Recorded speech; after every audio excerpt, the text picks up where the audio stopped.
नमस्कार, मैं हूं एडवोकेट विवेक सिंह और आप देख रहे हैं मेरा YouTube channel legal awareness. Chief justice of India DY Chandrachud 10 नवंबर 2024 को रिटायर हो जाएंगे। उन्होंने 9 नवंबर 2022 से देश के चीफ जस्टिस ऑफ इंडिया का कार्यभार संभाला था।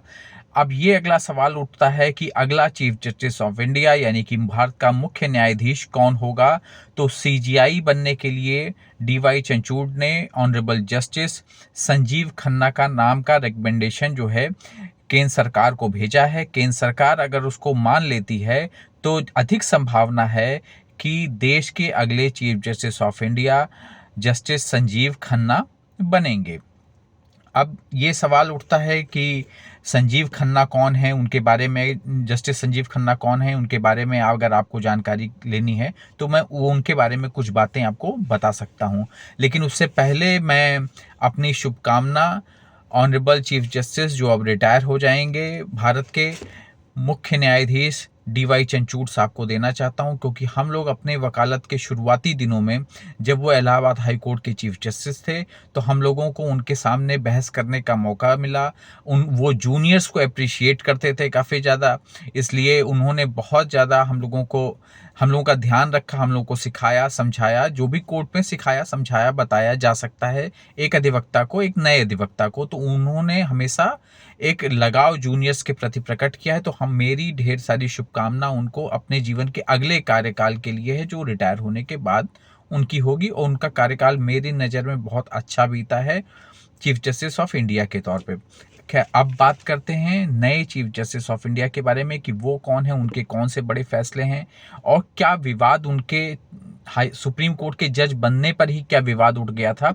इस बारे में ये आज का वीडियो है। प्लीज़ इस चैनल को लाइक और सब्सक्राइब कर लें जिससे मैं आप तक लीगल अपडेट भी पहुंचाता रहूं, और ये वीडियो आप पूरा देखें और प्लीज़ इस चैनल को लाइक और सब्सक्राइब कर लें। तो अगर संजीव खन्ना जी जस्टिस संजीव खन्ना अगर सीजीआई बनते हैं तो 51वें सीजीआई बनेंगे और उनका कार्यकाल 13 मई 2025 तक रहेगा, यानी लगभग 6 महीने के आसपास का उनका कार्यकाल रहेगा। संजीव खन्ना जी के सुप्रीम कोर्ट जज बनते ही विवाद खड़ा हो गया था, और वो ऐसे जज थे जो हाई कोर्ट के चीफ जस्टिस बने बिना ही उनको सुप्रीम कोर्ट का जज प्रमोट कर दिया गया था। उनका जन्म जो है 1960 में 14 मई को हुआ था। उनकी शुरुआती पढ़ाई जो है, मतलब जो लॉ की पढ़ाई है, वो डीयू यूनिवर्सिटी के लॉ सेंटर से हुई।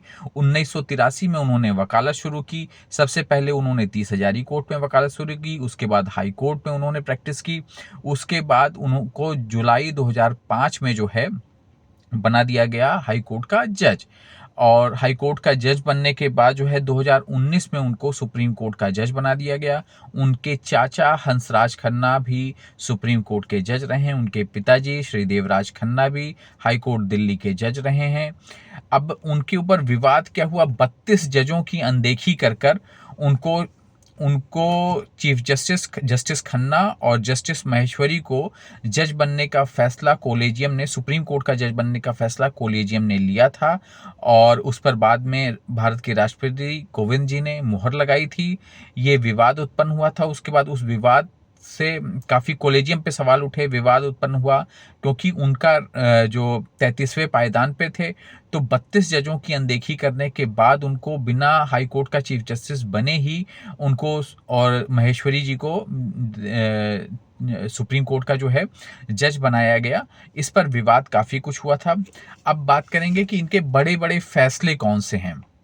तो बड़े फैसले में से उनके कुछ आता है, जो अभी वीवीपैट का फैसला जो आया था, वीवीपैट के 100% वेरिफिकेशन वाली याचिका, उसमें उन्होंने कहा था कि स्वतंत्र और निष्पक्ष चुनाव सुनिश्चित करने के लिए आयोग के सभी सुरक्षा उपायों को रिकॉर्ड करना चाहते हैं। ये उनकी टिप्पणी भी थी, और वीवीपैट के 100% वेरिफिकेशन वाली याचिका उन्होंने खारिज कर दी थी। और साथ ही साथ जस्टिस खन्ना ने सेम सेक्स मैरिज की सुनवाई करते समय खुद को निजी कारण बताते हुए अलग कर लिया था। आर्टिकल 370 को निरस्त करने वाली याचिका जो थी, उसमें 5 जजों की बेंच में ये भी शामिल थे।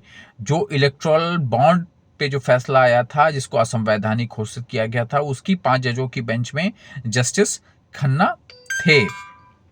अब और कई सारे उनके फैसले जो है महत्वपूर्ण फैसले रहे हैं। जैसे चुनाव के बीच में उन्होंने अरविंद केजरीवाल को जमानत दे दी थी। दिल्ली के पूर्व चीफ मिनिस्टर अरविंद केजरीवाल को शराब घोटाले में ईडी ने गिरफ्तार किया था और 2024 के चुनाव शुरू हुए तो उन्होंने उनको अंतरिम जमानत चुनाव के दौरान केजरीवाल जी को दी।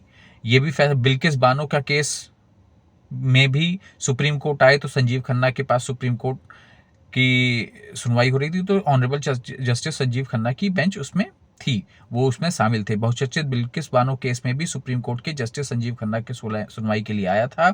बलात्कार के 2 दोषियों ने सुप्रीम कोर्ट का रुख किया था, याचिका लगाई थी। गुजरात सरकार ने उनकी छूट को रद्द किया गया था। उन्हें आत्मसमर्पण का निर्देश दिया गया है। मांग की गई थी कि उनकी छूट बरकरार रखी जाए और जस्टिस संजीव खन्ना ने कड़ा रुख अख्तियार करते हुए उस सुनवाई को सुनने से इनकार कर दिया था, जिसके चलते दोषियों को याचिका वापस लेने पर मजबूर होना पड़ा था।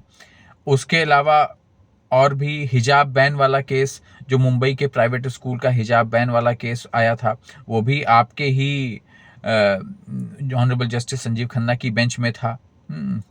और उन्होंने इस बात पे आश्चर्य जताया था फैसला देते हुए कि यदि कॉलेज का इरादा धार्मिक आस्था को उजागर न करने का था तो उसने तिलक और बिंदी पर प्रतिबंध क्यों नहीं लगाया। वो राम रहीम का केस, गुरमीत राम रहीम का केस, वो भी जो है ऑनरेबल जस्टिस संजीव खन्ना के पास डेरा सच्चा सौदा प्रमुख राम रहीम का केस आया था और सुप्रीम कोर्ट की बेंच ने याचिका खारिज करते हुए राम रहीम को राहत दी थी।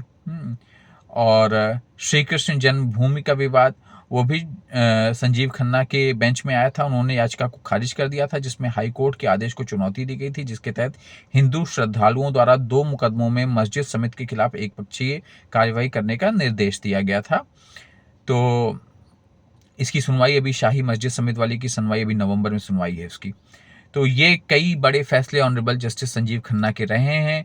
उनके जज बनते ही, सुप्रीम कोर्ट के जज बनते ही कुछ विवाद भी रहा है और उनका कार्यकाल लगभग 6 महीने का है। तो ये कुछ बातें हैं ऑनरेबल जस्टिस संजीव खन्ना जी की से जुड़ी हुई, जो मुझे लगा आप तक पहुंचाना चाहिए। जो भी लॉ में इंटरेस्ट रखने वाले लोग हैं, जो इसमें रुचि रखते हैं, उनके लिए एक महत्वपूर्ण जानकारी है। प्लीज़ इस चैनल को लाइक और सब्सक्राइब कर दें। और जाते जाते आखिर में मैं पुनः शुभकामनाएं honourable chief justice of India DY Chandrachud को देना चाहता हूं। आगे का जीवन उनका सुखमय बीते, स्वस्थमय बीते, यही कामना है प्रभु से। नमस्कार, धन्यवाद।